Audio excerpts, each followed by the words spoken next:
From a brutal heat wave that just won't let up to a flood risk and below normal temperatures, also the tropics are trying to heat up. Hi, everybody. I'm Chief Meteorologist Chris Justice, keeping you up to date on all of this because we've got a lot to track moving forward here, including the fact that severe weather will be possible in some instances over the next couple of days as our atmosphere continues to be so warm, so muggy, and unstable. And also the tropics. We've got a wave that's over near the coast of Africa. Some of the models have hinted at it becoming a little more aggressive. Others are showing a little more reserved. We got a lot to track here, folks. Thank you so much for tuning in wherever in the world you're watching. And I say wherever in the world because many of you are all across the world subscribing, liking, and commenting on these videos, and that means the world to me. So please let me know right now where you're watching from. Maybe you're an old-time listener. Let me know where you're watching at, and we'll get this conversation going. Let's start first with this heat wave. You can see as we go through tomorrow, we got storms possible from Florida to the Carolinas and Georgia. It's going to be a stormy afternoon yet again. And the reason why is we're so muggy, so warm, and unstable with this atmosphere that we have going on right now. Now, moving forward here, we're going to be looking for these fronts that are going to start to come our way from the Midwest. That's been responsible for some severe weather and will likely be so again as we go into Tuesday afternoon and evening. Now, that front gets a little closer as we go toward the end of the week. Meanwhile, down in the south, we are just baking each and every day, hot, humid, unstable. That front cannot come soon enough. Notice that high pressure behind it. I mean, this is something you would expect in the fall, folks. Big high pressure behind it, sprawling out, bringing in refreshing air. Let's go into Thursday. That high pressure is looking even more attractive. This front's now getting a little more oomph behind it, and it's beginning to push south, but not in enough time to prevent another brutally hot day across the southeast. Thursday is going to be oh so hot and oh so dangerous across many communities. That heat index up around 105 to 110 in many locations. Then you get into Friday. Friday brings that front, and that front is dealing with a lot of humidity around it, so flooding will be possible here across the southeast as you've got the high pressure bringing in the drier, cooler air while this muggy air takes a while to erode away. Not to mention, it's going to be much cooler. In fact, there's a little kink here. Anytime you see a little kink in the isobars, that indicates some level of some cold air damming trying to show up. The Appalachian Mountains right there, the northeast wind banking in. Parts of Greenville, Spartanburg, Charlotte, even down to Atlanta are going to be significantly below normal after being so above normal. This does come with a price to pay. Let me show you the excessive rainfall forecast. Let's go into tomorrow. Some of those downpours could produce locally heavy rainfall that could produce some flooding. That would be the threat along with lightning. Very electrical storms tomorrow. Now going into our Wednesday into Thursday, we've got that threat back toward the Midwest as that front is now on the move. And then Thursday going into Friday, it's beginning to get closer to the mid-Atlantic and into North Carolina, where these areas could have repeated downpours. And then on Friday, all of the Carolinas, basically every single person in South Carolina and North Carolina under a level 2 medium risk for flooding because of too much rain possible out of some of these cells coming on through.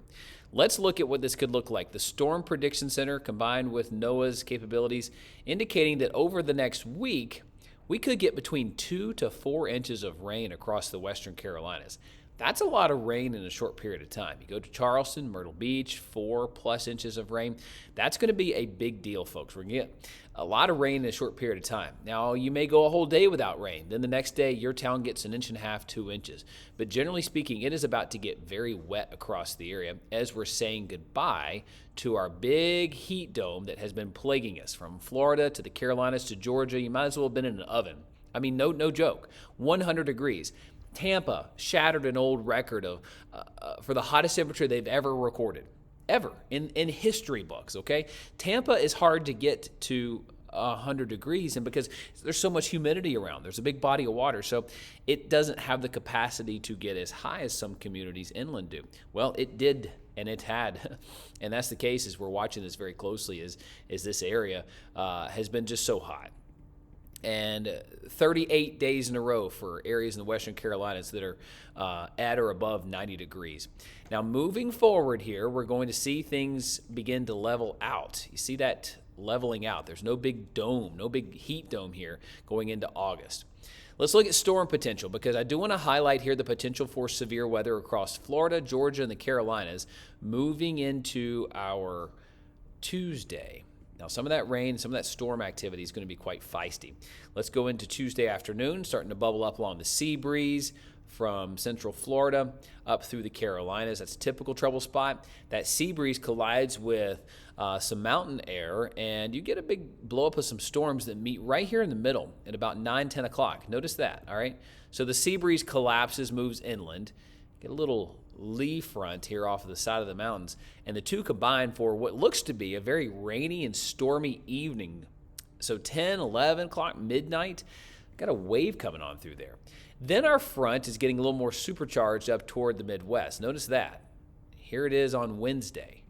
Storms firing up yet again. Some of them strong, severe across the western Carolinas.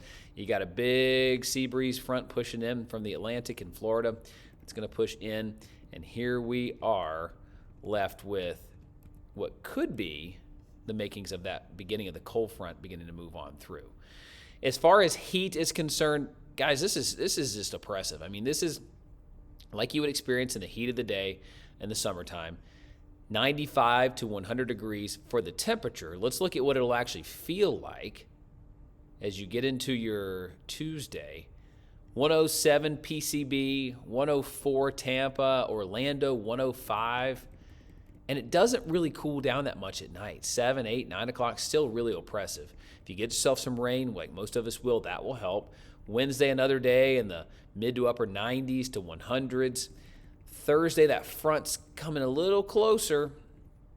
Notice it's not packing as much of a punch. And then Friday, it's getting here. All right, it's here with some rain, still really hot and muggy. But watch this. That front comes through Saturday. Look at the feels like temperature in Greenville, 77. Charlotte, 78. While down south of Atlanta, where that wedge boundary doesn't really protect you from the heat, you're feeling like 95, 96. So a big difference driving from Charleston, Savannah, north to Columbia, and then north a little bit more toward the upstate. Asheville, North Carolina is sitting at 73 degrees. That's really going to be quite something. And look at these cool temperatures at night. Do you see those blues showing up? That's that high pressure really doubling down, where upper 40s will be possible in Beech Mountain. I would not at all be surprised to see Beech Mountain, Sugar Mountain in the upper 40s, 48, 49, 50 degrees. Mount Pisgah, same story, Mount Mitchell, while Asheville's at 65. I mean, that's really comfortable. We'll take that, right? 63 in Asheville, Hendersonville. Okay, this looks to really linger into a good part of next week. So the cooler start to August will be nice. This is the GFS model run showing we're close to 100 degrees through Friday, then tumbling down for the weekend, where average highs at GSP International will be the mid to upper 70s. We're talking fall-like weather settling in. And it looks like that nice cooler weather is going to linger around for at least the Carolinas. The Carolinas and Georgia will be below normal those first several days of August, which will feel so nice across the area. Now let's look closer at what's going on in the tropics. Thankfully, not much cooking. There's plenty of warm waters. Those waters have definitely begun to warm up with our heat waves we've had in the Gulf, the Caribbean. You see it above my head. I'll turn on the hurricane template here. You'll see the satellite loops above my head. You'll also see the ocean heat content, which will pop up here in just a second, just to give you an idea so you can kind of see what I see and what I analyze. But no official designations from the Hurricane Center over the next 7 days. So the basin is quiet right now. That said, there is a wave, and there it is. There's the ocean heat content. Look at that. All those reds. That is basically an open can of gasoline for us, just sitting there, ready and primed for what's going on. Let's look at that satellite imagery. We got some storms across the Gulf. There's big blow up of storms here towards Central America. The Caribbean looks to be kind of a hot spot for maybe some sneaky development over the next 7 days. But then there's this. These waves out here really come alive in the evening hours after the heat of the day. So we'll have to watch that. What's coming off the coast of Africa right now is the most formidable wave. It's already got some organization with it. These are just big, bad thunderstorms, but not a lot of organization. This one's already got a little bit of spin, a little bit of organization to it. So that's something we'll have to watch in the days to come. That said, the Windward Leeward Islands, I know many of you are watching right now. You've been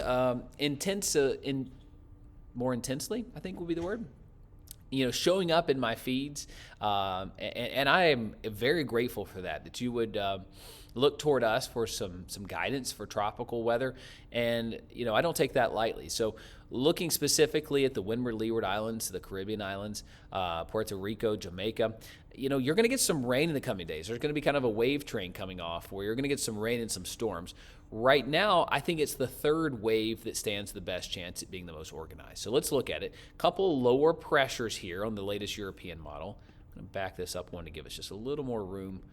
And here we go. All right, so that first wave that you saw that had a big blow up of storms right here, the Europeans doesn't want to blow it up. Just doesn't show much.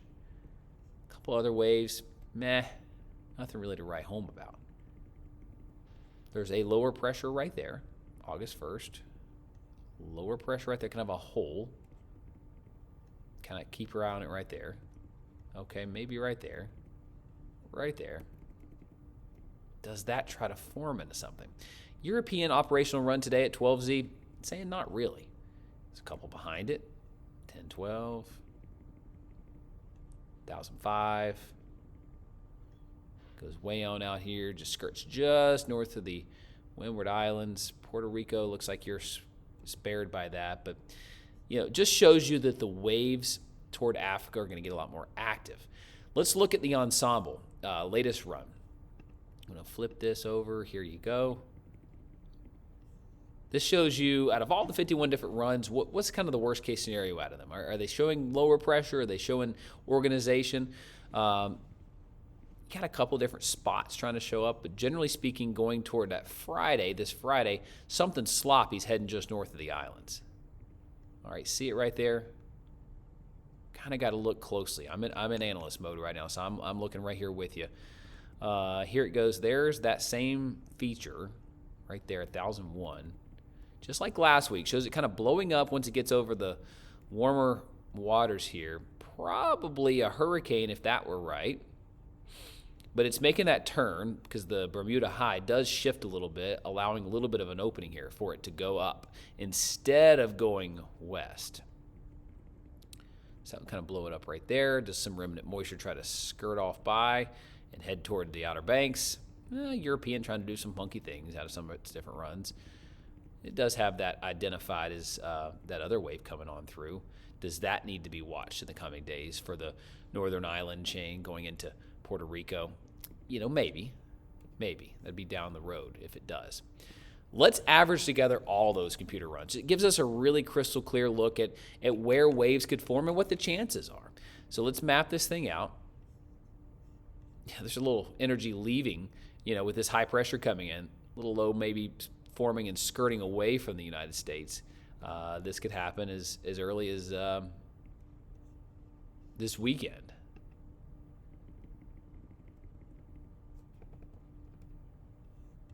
And then there's some waves down here forming. But do they enter more hostile environments over here? It's possible, which would preclude much development. So let's look at this. What are those low pressures showing up that we just saw? Let's map this out. You got a couple of these want to show some lows forming and leaving, going away from the United States. Okay, then you got these down here. Tropical storm strength at best. Again, going into next week, kind of this area looks to be a little hot spot getting closer to the United States, but there's enough of a kink in this high pressure here that I think it would allow this to skirt on around versus pushing it into the United States. All right, a couple other little hot spots and some waves to watch over here. Do these waves become more formidable and get their act together and somehow end up with a name? Is the GFS hinting at anything? It's got a feature, but it's just disorganized and weak. Again, same area tries to kind of blow it up next week near the Bahamas. So next week we could have a little something here. This is trying to go toward Florida as a tropical storm. 6th, 7th, 8th. That'd be the GFS right in there. A couple other waves in there to watch as well. How about the Icon? Been pretty good at sniffing out some stuff. The German. All right. It's got that wave that's off the coast right now. Remember that third one I showed you was a little more organized. Icon sniffing it. Yeah, there it is. It's got that going north of the islands, which is good news. But that's the one to watch according to the Icon, is that third wave coming in there. Looks like the majority of that moisture goes north of the islands, and that's kind of the way it would shake out right now. Folks, again, I sure appreciate you watching. Throughout hurricane season, as threats unfold, I'll be here to tell you about them first. Let me know where you're watching from right now. I'll read the comments from today, tomorrow. So if you want to see your comment, if you're watching from somewhere exotic or cool, or maybe you're traveling, maybe you have a question for me, go ahead and put it in the comment section right now. And this time tomorrow night, I'll be reading your comments, and you'll see your name on there. So let me know what you're thinking. Let me know what's on your mind, and kind of what you would ask me as I'm tracking severe weather season, any kind of questions you're looking at. As we are entering what is typically a very active part of hurricane season, where things do start to kick up. It's normal for that to happen, so we'll look out for it. Folks, if you're new to the channel and you've stumbled upon my page, this page, wherever you're watching from right now, please like this video, subscribe to the channel now, and turn on notifications so that whenever we issue new outlooks or advisories, kind of heads ups, if you will, you'll be the first to see it right there. So thank you again for tuning in. Hope you have a good rest of your day.